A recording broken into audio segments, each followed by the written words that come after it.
How do you hire someone to market your business, especially if they don't work for you? Listen, I'm going to have a story for you from a client interaction. The frustration was immediate as we were in our regular coaching meeting, working through action items to implement. That's what we do. My question was simple to our client. Hey, is the SEO company you hired providing you with their documented activity and updated results?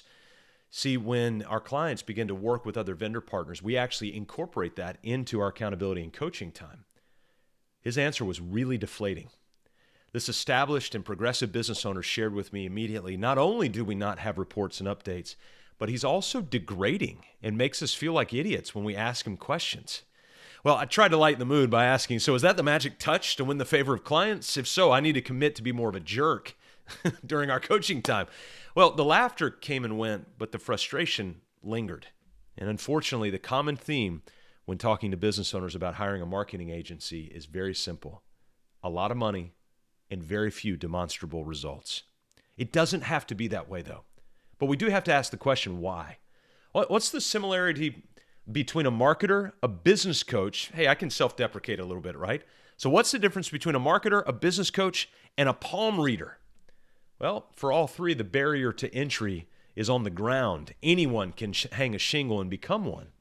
Now, I'm not much of an expert on palm readers, but I do know that with any other profession, there are really great practitioners, and there are also really bad ones. Think about doctors.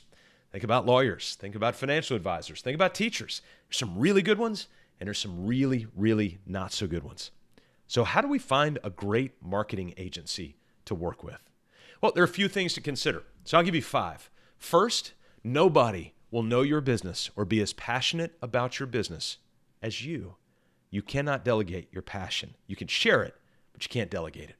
The majority of the time, we see small business owners abdicate the marketing responsibility to a distant, remote person who has you as one of many clients and does not wake up every day obsessing about how to grow your mission. Marketing agencies, by design, have a book of business. They have multiple clients, and they can only market what they know, and they can only know what you and your market tell them over and over and over again. And the reality is markets change constantly. Your customers are changing. And a marketing initiative that works today will likely be tired and irrelevant in 6 months. It's akin to a doctor having checkups with patients to monitor and tweak their treatments. Things change. And if you allow your marketing agency to be measured on activity instead of outcomes, then they are prone, not in every case, but they are prone to just hit rinse and repeat and just do the same thing over and over and over again because they're telling you, hey, we did activity. So don't abdicate your passion. Involve them in your passion. Make sure that you're keeping up with them on a regular basis. The second thing you've got to be mindful of is because your marketing agency needs to see and hear directly from you or somebody in your business that you have delegated this responsibility to. You've got to commit to a weekly touch point with your marketing agency. This is a very brief check-in on story, content, activity, results. It empowers your marketing first to capture the nuance, the client successes, and all the little bits that happen day to day that in most cases just go unnoticed and uncelebrated and unpromoted. But the reality is, what could really set your marketing agency up for success are sharing all of those little nuanced things, the little wins that you wouldn't normally pull out, but now your marketing agency can go, oh, what did you just say about that client? What did you just say about that employee? Let me grab that. Let's turn that into the story that we can tell to your ideal customer so that we can begin an engagement towards your mission. I will say this, if your marketing agency balks at this meeting, this weekly touch point as a condition of working together, you need to run. You're hiring them as an employee of sorts. They're on contract, of course. They're not your employee. But in many cases, you might be paying them what you would invest into a significant part-time role or in some cases, a full-time employee. If they're unwilling to have a weekly meeting that actually benefits you and them, you need to move on. The third thing we need to focus on is to clearly write all of your expectations down before signing up with any marketing agency. I want to say that again because it is so easy to jump over this, and I get a lot of excuses around why this doesn't happen. You have got to write and repeat your expectations.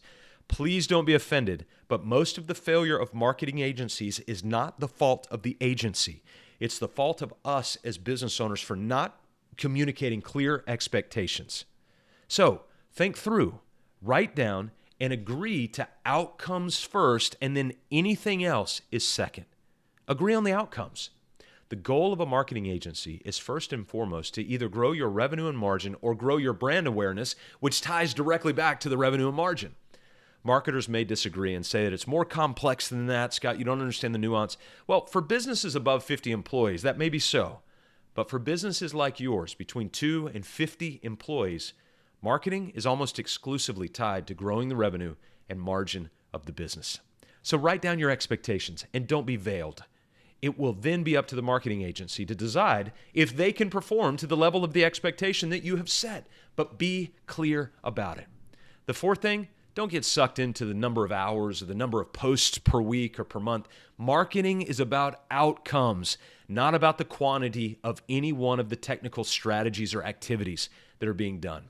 Views, likes, impressions. Listen, we obsess over these because they are quick and give us an immediate snapshot into our public vanity. There, I said it. It hurts, I know.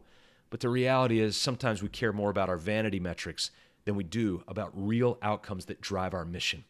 We know deep down that they're a bit like Jolly Ranchers. They taste sugary, they taste sweet, but they offer no long-term health benefit. So unless you're willing to spend big money on paid advertising, and I mean big money on paid advertising, you are likely to see very little return on direct social media advertising at the scale that you can afford. I know someone's reading this or listening to this, and you will be the exception. But let's focus on the general rule. Social platforms, YouTube, blogs, posts, podcasts, etc. Those are truly valuable assets if you use them, and write this down, as air support to your ground game. Air support to your ground game. In most businesses, still the number one lead generation strategy is good old-fashioned face-to-face referrals and follow-ups. Your social media presence is critical to provide authority and credibility when someone hears of you or one of their friends or contacts. Now, you might be saying, no, Scott, I know this lady and she's got this online business and, they spend $1 and they make $10. She's the exception. I'm talking about the rule. When you get referred, the first place that we may go to learn about you is online. So make sure you've got good air support. Make sure you leverage those platforms. But remember, the outcome is to drive the mission of your business. And a lot of that's tied to the revenue and the margin. And what are those outcomes? Don't be fooled. Your online presence is very important, but it is not the most important. What's your ground game? How do you get in front of potential customers and clients face to face? When you set expectations with your marketing agency, it needs to be around outcomes regardless of the strategy.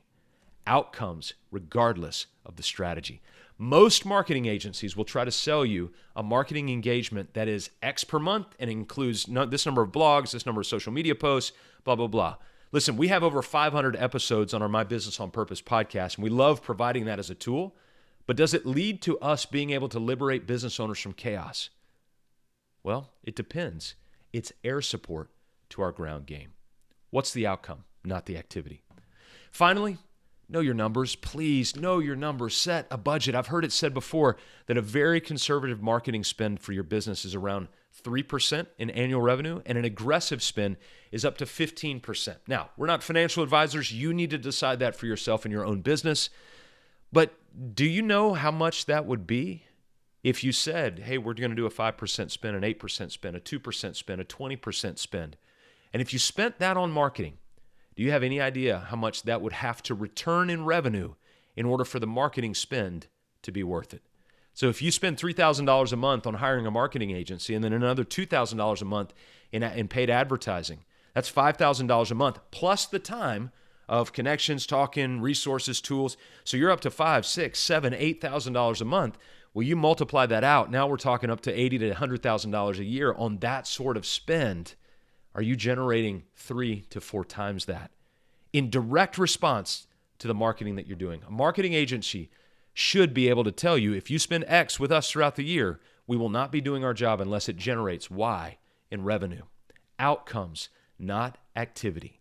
Many marketing agencies are brilliant at delivering results. They're really good at what they do. There's some bad apples, but many of them are good. Just make sure that's the one that you're working with, the good ones. If not, move on. Do you have a healthy business? Are you a healthy business owner?